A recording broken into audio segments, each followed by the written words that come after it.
Hello, now I'm pleased to be joined by Azam Beyk of Comarch. Now Azam, thank you for joining me today. We're at the Total Telecom Congress where you presented a paper.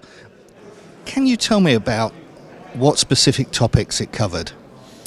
First of all, thank you, Richard, for having me here. It's indeed a very great congress and event to have it annually. I have been here last year and I see the progress this year as well, so thank you for that. In terms of the presentation and the industry trend and where we're going, it's mainly focused about the 5G services, cognitive orchestration of the services, and the role of the future OSS to deliver those services to 5G. Now, with regard to your company, Comarch, what are you doing in the market? What makes you so special? I would point out on a few topics. I would say, first of all, that we as Comarch, we're spending 11% of our revenue on R&D and finding innovative solutions.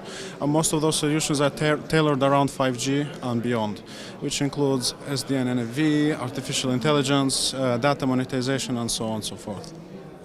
Now, is everybody out there ready for these future networks?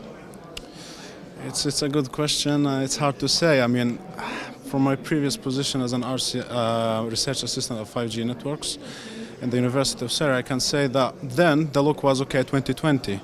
But at the moment, as the way I see it, actually it's beyond 2020. It's more about 2025. 89% of the tier 1 telecom operators, they say, okay, we want SDN now, we will migrate to SDN, and we will launch SD1 services by 2020. But in that road to launch those services, there were so many gaps. To mitigate those gaps and to improve the service, there was a need to introduce some other technology to work in collaboration with SDN, which is the artificial intelligence. And now this is yet another technology, another migration, another integration with SDN, which will introduce more work and more change in the culture and agile work and DevOps so on.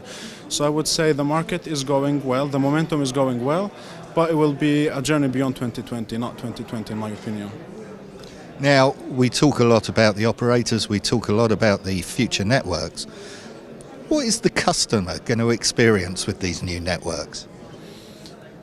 For customer of operator, let's say, they will experience something similar to what they experience with YouTube and Facebook. So any operator beyond 2020 will be able to launch services as today YouTube or Facebook can do. So basically the customer will be more involved to the brand, let's say Vodafone, Telefonica, Orange. They will be more interacted with the brand of these operators in the same way they do with Facebook and YouTube on a daily basis. Now, from what you're saying, the operators have got to evolve and adapt. A company like Comarch is helping them do that. How? Well, we help them through providing systems called OSS and BSS. We help them to transform their own IT stack, and this transformation journey is called digital transformation. And we provide this digital transformation through numerous number of technologies. I mentioned already two of them, the SDN, the artificial intelligence, and it also includes open APIs, microservices, and cloud-native applications. Now, what about regulating these services? We're in Europe.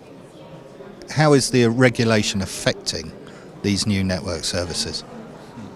It's a big question again. The regulation of services, in many ways you're going to look into multi-tenancy, you're going to look into new service level agreements, you're going to look into new policy management ways. And with the introduction of network services, it's going to be even more complicated. And just talking about the regulations is not simply straightforward to give an answer at the moment because it's so complicated, so many SDOs involved in this process. Personally, I see it only more complicated rather than just being an easy, simple, straightforward answer, to be honest, at this stage. And finally, what do you see as the biggest challenge moving forward for the implementation of these new networks? The biggest challenge is in the gap in the skills. At the moment, really, the industry requires DevOps engineers. This is the biggest challenge in my opinion, including the change in the culture. People need to digest and understand that there is a huge change now. Instead of following the waterfall, we have to be agile. We have to be more close to the customer, more close to the network, and also as colleagues at work, we need to work closely together in tie and adapt to those DevOps tools and methodologies. Azam, thank you very much. Richard, thank you very much.